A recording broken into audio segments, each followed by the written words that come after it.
Mon père et ma sœur m'ont demandé de rembourser mon éducation avec un tableur détaillé, mais j'ai contré avec un test ADN prouvant qu'elle n'est pas sa fille. Quand j'étais enfant, n'importe qui observant la dynamique familiale pouvait voir qui était le favori et qui ne l'était pas. Ma sœur, Amélia, était intouchable aux yeux de mon père. Si elle obtenait un C à l'école, c'était la faute du professeur. Si moi, j'en avais un, c'était parce que je ne faisais pas assez d'activités extrascolaires. Mon père vantait les récitals de danse d'Amélia comme si elle était la prochaine grande ballerine, alors que mes réussites académiques n'étaient pas importantes parce que c'était des trucs de nerfs. Je ne dirais pas que ça ne me dérangeait pas, mais avec le temps, on apprend à encaisser ce genre de choses, ou du moins, c'est ce que je croyais. Laissez-moi vous donner une image plus claire de ce que c'était de grandir dans cette maison. Chaque matin avant l'école, papa préparait à Amélia des petits déjeuners élaborés, pain perdu, assortiment de fruits frais, tout le package. Moi, j'étais chanceux si je trouvais encore du lait pour mes céréales. Quand les bulletins arrivaient, mes imparfaits recevaient un simple coup d'œil et un « c'est ton travail » tandis que le F d'Amélia en anglais méritait un dîner de célébration parce qu'elle avait vraiment essayé. Même à Noël, les cadeaux sous le sapin racontaient la même histoire. Amélia recevait des piles de cadeaux soigneusement emballés, tandis que je me retrouvais généralement avec des choses pratiques comme des chaussettes ou des fournitures scolaires. Le favoritisme n'a fait qu'empirer après que maman soit tombée malade. J'avais 16 ans et Amélia 14 quand maman a été diagnostiquée d'un cancer du sein agressif. Ces 2 dernières années de lycée ont été brutales. Pendant que je jonglais entre mes cours avancés, un emploi à temps partiel à la bibliothèque locale et le soin de maman, papa était constamment occupé à s'assurer qu'Amélia ne soit pas trop stressée par la situation. Il a même embauché un tuteur privé pour l'aider à maintenir sa moyenne catastrophique, car elle est sensible et a besoin de soutien supplémentaire. Pendant ce temps, moi, je veillais jusqu'à 3 heures du matin pour étudier après avoir passé des heures à aider maman avec ses médicaments et à nettoyer la maison. Maman est décédée pendant ma dernière année de lycée, 2 mois avant ma remise de diplôme. Je me souviens que mon père n'est pas venu à mon discours de fin d'études parce qu'Amélia a passé un moment difficile et avait besoin de son attention. Elle a décidé de ne pas assister à la cérémonie, disant que c'était trop émotionnel pour elle, et papa est resté avec elle plutôt que de me voir obtenir mon diplôme. Ça m'a fait plus de mal que je ne veux l'admettre. Mes années universitaires ont été un nouveau niveau d'injustice. Même si maman avait mis en place un fonds universitaire pour moi avant de mourir, qui a mystérieusement disparu, papa a dit qu'il avait été utilisé pour payer les frais médicaux. J'ai dû me débrouiller avec des bourses et des prêts étudiants. Pendant ce temps, il a trouvé de l'argent pour envoyer Amélia à un programme de danse d'été coûteux à New York, dont elle s'est retirée après 3 semaines parce qu'elle ne se sentait pas à l'aise. Ce programme coûtait plus cher que toute ma première année de frais de scolarité. Je me suis tué à la tâche à l'université, cours à plein temps, mention honorifique chaque semestre, plus 2 emplois à temps partiel. Un à la bibliothèque du campus pendant la journée et un autre comme serveuse le soir.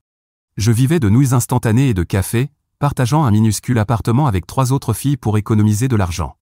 Pendant ce temps, Amélia vivait chez papa, sans payer de loyer, se découvrant à travers divers passe-temps coûteux que papa finançait avec plaisir. Il y a eu la phase poterie, qui a nécessité un tour de potier à 2000 $ et qui prend maintenant la poussière dans le garage. La phase photographie, pour laquelle papa lui a acheté un appareil photo professionnel. Et n'oublions pas sa brève tentative de devenir critique gastronomique, qui consistait principalement à faire payer papa pour des repas dans des restaurants chics. Quand j'ai fini par obtenir mon diplôme en tête de ma promotion, j'ai décroché un poste de consultant junior. Le salaire de départ n'était pas extraordinaire, mais c'était mieux que mes 2 emplois à temps partiel, et c'était le début de ma carrière. Je vivais dans un studio dans un quartier douteux, prenais le bus partout et apportais mes repas faits maison. Chaque dollar que je pouvais économiser était soit pour rembourser mes prêts étudiants, soit pour mon fonds d'urgence. Pendant ce temps, Amélia en était à son 5e changement de carrière. Cette fois, elle avait décidé de devenir professeure de yoga. Papa, bien sûr, a payé sa certification, son équipement, et même la location d'un petit studio, qu'elle a utilisé pendant 3 mois avant de décider qu'elle n'était pas épanouie. À ce stade, la dynamique familiale ne me dérangeait plus autant, car j'avais construit ma propre vie et pris mes distances. J'avais de bons amis, une carrière en plein essor et mon propre espace. Je restais en dehors des affaires familiales, me présentant pour les grandes fêtes avec une carte cadeau générique et repartant avant que le drame ne commence. Ça fonctionnait, du moins, c'est ce que je pensais. Au fil des années, j'ai vraiment pris mon envol professionnellement. J'ai gravi les échelons jusqu'au poste de consultante senior. J'ai remboursé mes prêts étudiants plus tôt que prévu et même commencé à me constituer un portefeuille d'investissement décent. Pour la première fois de ma vie, je me sentais financièrement stable. Je ne suis pas ostentatoire avec ma réussite, je conduis une Honda d'occasion, j'habite dans un appartement modeste mais agréable, et mon seul luxe est ma séance hebdomadaire de thérapie, qui en vaut honnêtement chaque centime. Mais je suppose que les nouvelles circulent vite, surtout à l'ère des réseaux sociaux. L'affrontement qui a eu lieu samedi dernier couvait depuis un moment. Une semaine avant, j'ai commencé à recevoir des messages étranges d'Amélia me demandant des conseils en investissement et si je pouvais l'aider à lancer une entreprise. J'ai donné des réponses aussi vagues que possible, car je savais très bien où cela menait. Puis papa a commencé à appeler plus souvent, faisant des commentaires étranges sur le fait que les enfants qui réussissent doivent soutenir leurs parents et m'envoyant des articles sur la gestion du patrimoine familial. Donc, quand ils se sont présentés à ma porte samedi matin dernier, je n'ai pas été totalement surpris, juste déçu. Ouvrir la porte et voir papa et Amélia debout là, c'était comme une scène d'un mauvais film. Papa n'a même pas attendu d'être invité avant d'entrer dans mon appartement. La première chose qu'il a faite, c'est regarder autour de lui et commenter à quel point mon appartement était luxueux. Ce n'est pas le cas. C'est juste un appartement 2 pièces avec des meubles IKEA.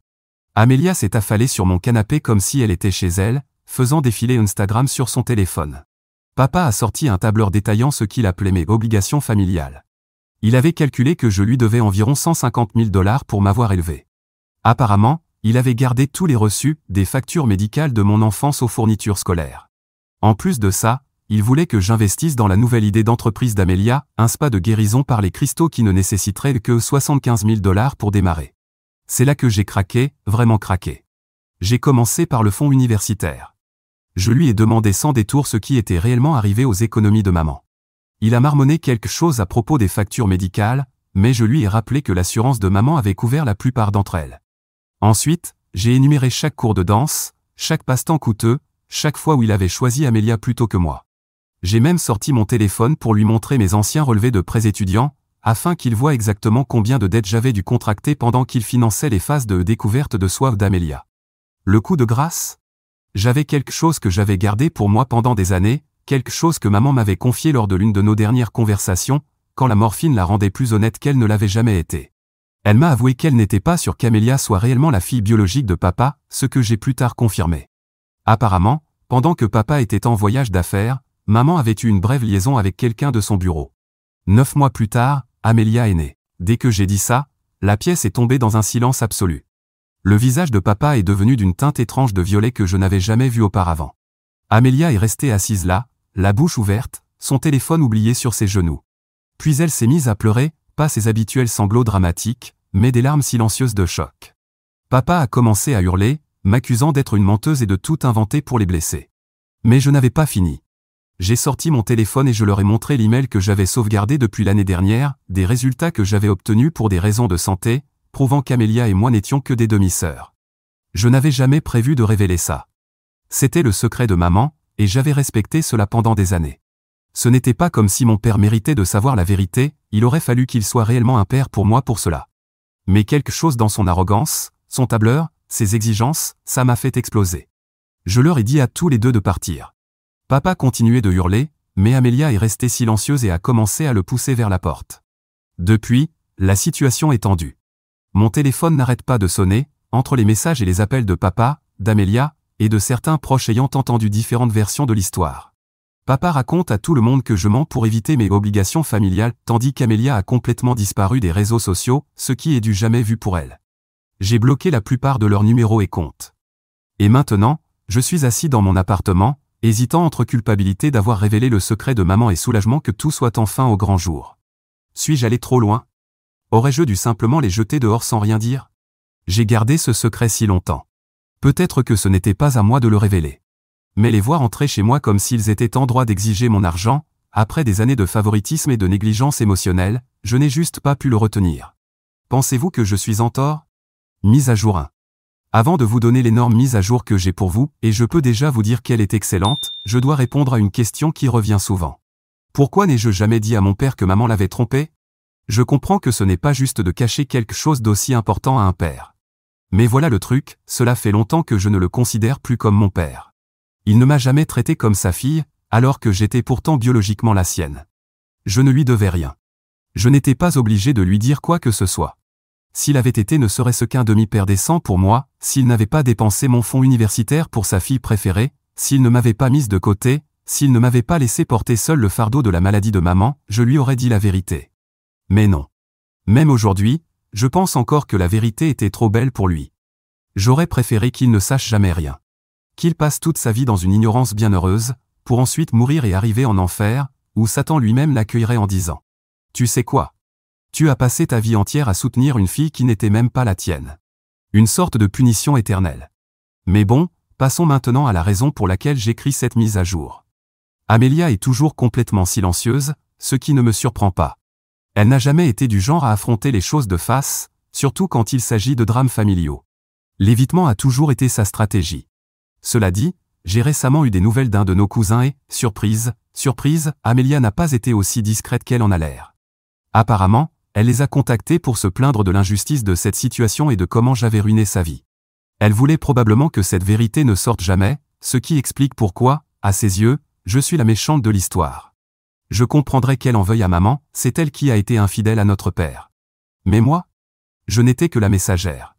Ouais, une messagère en colère, qui était déjà furieuse de ne pas recevoir de pourboire. Mais je vois bien ce qui se passe. Pour quelqu'un qui a eu toute l'attention, l'amour et le soutien de papa pendant des années, ça doit être terrifiant de se dire qu'elle pourrait perdre son statut d'enfant doré. Nous ne savons même pas si son père biologique acceptera de la traiter comme elle pense mériter de l'être. Et puis il y a papa. Sa seule façon de gérer tout ça, c'est le déni. Selon lui, je suis une manipulatrice de génie qui a tout inventé juste pour éviter de soutenir financièrement la famille. Que je serais prête à descendre aussi bas juste pour ne pas leur donner l'argent qu'ils méritent. Je comprends pourquoi il réagit comme ça. S'il accepte que tout cela soit vrai, il doit affronter le fait que maman, la femme qu'il aimait et avec qui il avait construit une vie, l'a trahi. Mais honnêtement, je ne sais même pas s'il l'aimait tant que ça, vu le peu de temps qu'il a passé à ses côtés quand elle était malade. Mais surtout, il doit accepter que sa famille n'était pas la belle image parfaite qu'il croyait. Et ça, c'est difficile à encaisser. Pendant un instant, j'ai presque eu de la peine pour lui. Imaginez découvrir que la personne que vous avez le plus aimée au monde, qui n'est même plus là pour se défendre ou expliquer ses actes, vous a caché un secret aussi énorme. Ce genre de trahison peut briser n'importe qui. Je comprends pourquoi il est en colère et blessé. Mais ensuite, il prend toute cette douleur et la dirige droit sur moi. Et c'est exactement comme il m'a toujours traité, comme une étrangère. C'est pour ça que je n'ai jamais pensé que lui dire la vérité aurait été la bonne chose à faire. Et puis, j'ai vu certains des commentaires sous mon premier message, alors je veux clarifier un point. Je n'excuse pas ce que ma mère a fait. Tromper son conjoint, c'est mal, point final. Et je ne suis pas là pour défendre ses actions. J'ai déjà dit que si quelqu'un devait être blâmé pour tout ça, c'était elle. Mais qu'est-ce que j'étais censé faire quand elle m'a confié la vérité sur son lit de mort? J'étais censé détruire la famille alors qu'elle était littéralement en train de mourir? Vous imaginez le chaos que ça aurait provoqué? Et soyons honnêtes, personne ne m'en aurait remercié. Il ne m'aurait pas félicité pour mon honnêteté. Il m'aurait blâmé.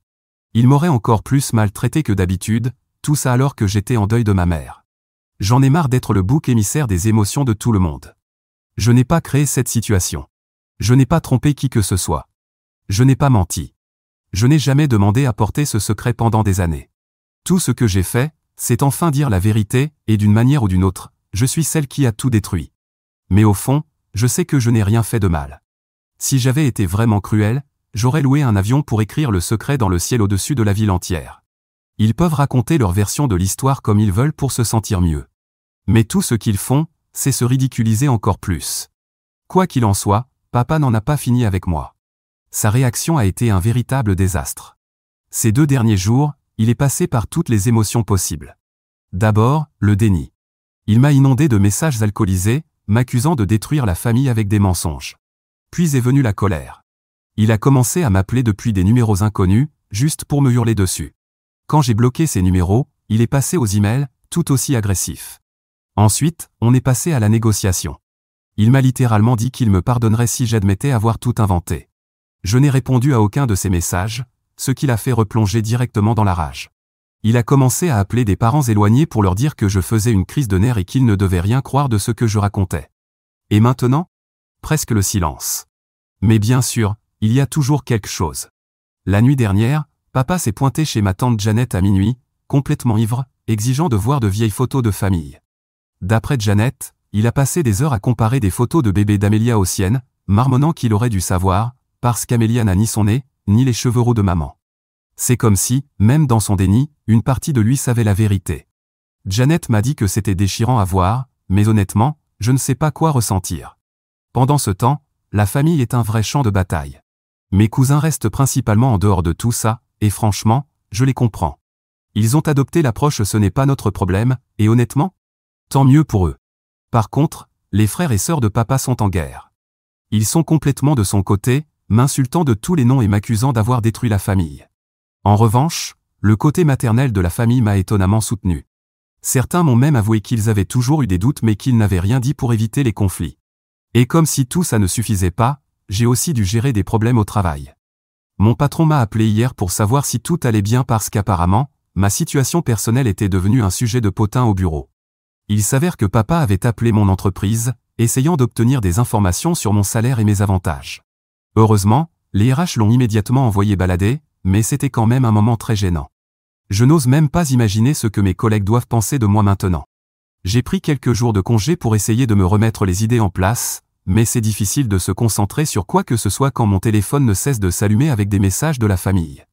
J'ai mis la plupart en sourdine, mais la culpabilité est toujours là. Je déteste en être arrivé là, mais qu'aurais-je pu faire d'autre?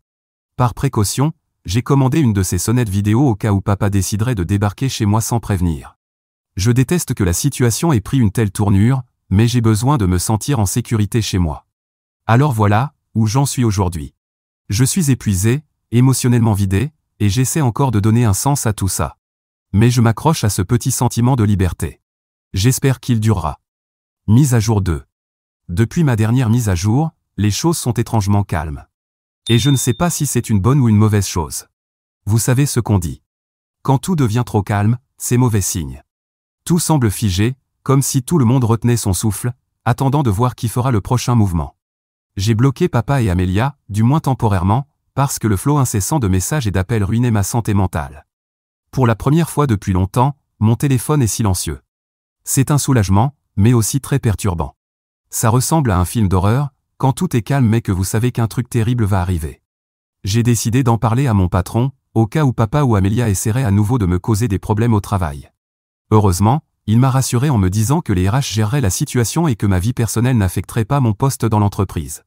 Mais malgré tout, c'est humiliant d'avoir à expliquer ce bazar. J'ai travaillé si dur pour me forger une réputation professionnelle, et maintenant, je me demande si certains de mes collègues ne me voient pas juste comme la fille avec des problèmes de famille. J'ai pris une décision consciente. Ne plus m'impliquer dans ce drame, à moins que ça ne me concerne directement. Aussi tentant soit-il de surveiller ce que tout le monde dit ou fait, je sais que ce n'est pas sain. Ils sont adultes. À un moment donné, ils doivent assumer leur façon de gérer cette histoire. Me blâmer ne changera pas les faits. Le reste de la famille est anormalement silencieux aussi. C'est comme si tout le monde attendait que quelqu'un d'autre fasse le premier pas. J'ai eu des nouvelles de tante Janet. Elle m'a dit que papa passait de plus en plus de temps chez elle, qu'il posait beaucoup de questions sur le passé de maman. Janet pense qu'il essaie de se convaincre que ce n'est pas vrai, tout en cherchant des preuves que ça l'est. C'est une sorte de limbes étrange, et franchement, je ne l'envie pas du tout. J'ai aussi reçu un message d'une amie de maman. Elle s'est excusée de ne pas avoir pris contact plus tôt et m'a dit qu'elle se sent coupable de ne pas avoir parlé des années auparavant. Elle m'a raconté plus de choses sur l'homme avec qui maman a eu une liaison, le père biologique d'Amélia. Il vit toujours dans notre ancienne ville, menant une vie tranquille en tant que professeur d'université. Apparemment, il n'avait aucune idée de l'existence d'Amélia, et il ne le sait probablement toujours pas. Pour l'instant, je me concentre juste sur le fait de traverser chaque journée. Le travail est une distraction bienvenue, et je m'appuie plus que jamais sur mes amis. Mise à jour 3. Désolé d'avoir disparu un moment. Après tout ce qui s'est passé, j'ai décidé de prendre une pause dans tout ce chaos, et écrire ici faisait partie de ça. J'avais besoin de m'éloigner de tout ça pendant un moment. Maintenant, je me sens mieux, comme si mon état d'esprit était plus stable, alors je peux enfin m'asseoir et écrire une mise à jour. Il y a environ une semaine, Amélia s'est pointée à mon appartement, complètement à l'improviste. Je ne m'y attendais pas du tout. Elle n'allait pas bien, je l'ai vue tout de suite. Quand j'ai ouvert la porte, elle est juste restée là quelques secondes, comme si elle n'était même pas sûre d'être au bon endroit. Quand je l'ai laissée entrer, elle a hésité, comme si elle ne savait pas si elle était vraiment la bienvenue. Je n'avais ni l'énergie pour me disputer avec elle, ni pour la chasser, alors je lui ai simplement fait signe de s'asseoir. Pendant quelques minutes, aucune de nous n'a dit un mot. C'était malaisant, mais je n'allais pas être la première à briser le silence. Finalement, elle a commencé à parler, et laissez-moi vous dire. Je n'étais absolument pas préparé à ce qu'elle allait dire. Après avoir coupé tout contact avec moi, Amélia s'était lancée à corps perdu dans la quête de la vérité. Elle a contacté certaines anciennes amies de maman, des gens astérisque dont j'ignorais même qu'elle parlait encore, astérisque et s'est mise à poser des questions. Grâce à elle, elle a réussi à retrouver son père biologique. Elle m'a raconté le moment où elle l'a contacté et sa réaction. L'homme n'avait absolument aucune idée de son existence. Imaginez vivre votre vie et découvrir soudainement que vous avez une fille adulte. Elle m'a dit qu'il était complètement sous le choc au début, ce qui est compréhensible. Je n'ose même pas imaginer ce que ça a dû être pour eux deux. Apparemment, quand ils se sont enfin rencontrés en personne, ils ont fini par parler pendant des heures. Amelia m'a avoué qu'elle était dans le déni depuis longtemps, se persuadant que tout cela ne pouvait pas être vrai, même quand les signes étaient juste sous ses yeux. Mais rencontrer son père biologique a tout changé. Elle m'a dit que ça lui avait fait réaliser que nier la vérité n'aidait personne, et surtout pas elle-même. Après ça, elle a décidé d'avoir une vraie conversation avec papa. D'après elle, ça a été l'une des discussions les plus difficiles de sa vie. Elle m'a dit que papa ne lui a pas crié dessus, qu'il ne l'a pas accusé de quoi que ce soit, mais qu'il s'est complètement effondré. Il n'a presque rien dit, mais elle a vu à quel point il était dévasté. En revanche, son père biologique semble vraiment désireux de construire une relation avec elle, maintenant que le choc initial est passé. Amelia semblait prudemment optimiste à ce sujet. Elle m'a dit que c'était étrange d'essayer de se connecter avec quelqu'un qui est techniquement un étranger, mais qui est aussi une partie d'elle. Je lui ai dit que c'était normal de prendre son temps et de ne pas se précipiter. C'est un territoire inconnu pour eux deux, et il n'y a pas de bonne façon de gérer ça. Quelques jours après la visite d'Amelia, mon père m'a contacté depuis un nouveau numéro. Il m'a dit qu'il savait qu'Amelia avait rencontré son père biologique, et bien qu'il prétende être heureux pour elle, sa voix ne correspondait pas à ses paroles. Ce qui m'a vraiment prise de court, c'est quand il m'a dit qu'il avait décidé de déménager en Floride, dans l'ancienne maison de ses parents. Il m'a dit qu'il avait besoin d'un nouveau départ. Je ne savais pas quoi répondre, alors je suis resté simple, d'accord, prends soin de toi. Avant de raccrocher, il m'a demandé si j'accepterais de faire un test de paternité, et j'ai dit oui. Au fond de moi, je veux savoir s'il est vraiment mon père ou non, parce que s'il y a ne serait-ce qu'une chance que j'ai un autre père quelque part, il ne peut pas être pire que celui que j'ai maintenant. La vie a été plus calme depuis. Je me suis plongé dans mon travail et j'ai commencé à me concentrer sur les choses qui me rendent heureuse. Mon cours de kickboxing a été un vrai exutoire, il y a quelque chose de tellement cathartique à frapper un sac de frappe après tout ce que j'ai traversé. J'ai aussi commencé à tenir un journal, quelque chose que ma thérapeute m'a suggéré. Je dois encore vous raconter les résultats du test de paternité, que nous n'avons pas encore fait, mais j'espère que ce sera ma dernière mise à jour. Mise à jour 4. Je veux vous donner ce que j'espère être ma dernière mise à jour sur ma famille, mon père, ma sœur, et tout ça. J'ai enfin les résultats que je vous avais promis, et ils sont positifs. Je suis bien la fille biologique de mon père. Et c'est absurde à imaginer, parce que mon père a toujours mieux traité l'enfant d'un autre homme que sa propre fille pendant toute sa vie. Mais ça ne change rien entre nous, nous restons des étrangers. Une partie de moi ressent de la tristesse, parce que j'espérais peut-être qu'un autre père existait quelque part, un qui ne serait pas un parfait connard comme le mien. Mais non, je n'ai pas cette chance, donc je reste lié à lui, au moins symboliquement. Même si maintenant qu'il a déménagé, il est beaucoup plus loin de moi. Je suppose que je suis peut-être la méchante dans cette histoire, d'une certaine façon, parce que mon père m'a demandé de ne pas le bloquer à nouveau. Je l'avais débloqué pour qu'on puisse coordonner le test de paternité, mais j'avais déjà prévu de le bloquer une fois que ce serait terminé. Il dit qu'il veut se racheter et être un meilleur père pour moi. Tout ça sonne bien, et je passerais sûrement pour une fille horrible si je refusais ses excuses, mais il y a juste un petit problème. Je ne crois pas qu'il veuille réellement réparer notre relation. Je ne sais même pas pourquoi il m'a toujours détesté. Peut-être que haïr n'est pas le bon mot pour expliquer son comportement, mais je ne trouve pas d'autre explication pour justifier la façon dont il m'a traité toute ma vie.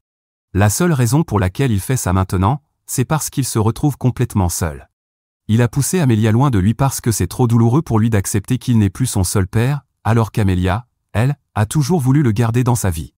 Et maintenant, je suis sa seule option. Donc non, je ne veux pas des restes de quelqu'un d'autre. Son idée d'avoir une relation avec moi arrive beaucoup trop tard. Et oui, Amelia veut garder ses deux pères dans sa vie, parce qu'elle sait qu'au moins un d'eux lui donnera tout ce qu'elle veut. Son père biologique, lui, est très différent, et il aurait pu être une bonne influence sur elle. Pour Amelia, c'est un problème, parce qu'elle n'a pas l'habitude qu'on lui dise non. Ça me fait me demander à quel point Amelia aurait été différente si ma mère avait dit la vérité. Peut-être qu'elle aurait été une toute autre personne en grandissant avec son père biologique. En fait, j'en suis sûr. Et ne vous méprenez pas, je ne cherche pas à défendre mon père. Il aurait pu choisir d'être un bon père pour moi, malgré tout. Il n'a aucune excuse pour la façon dont il m'a traité. Peut-être que dans un univers parallèle, mon père aurait quand même découvert la vérité et aurait toujours été horrible avec moi. Je n'en sais rien. Il y a juste des choses que nous ne saurons jamais, et c'est très bien comme ça. Maintenant que mon père est loin, en Floride, est bloqué à nouveau, et qu'Amélia a sa nouvelle vie, heureusement aussi loin de moi. Il est temps que je reprenne le contrôle de ma propre vie.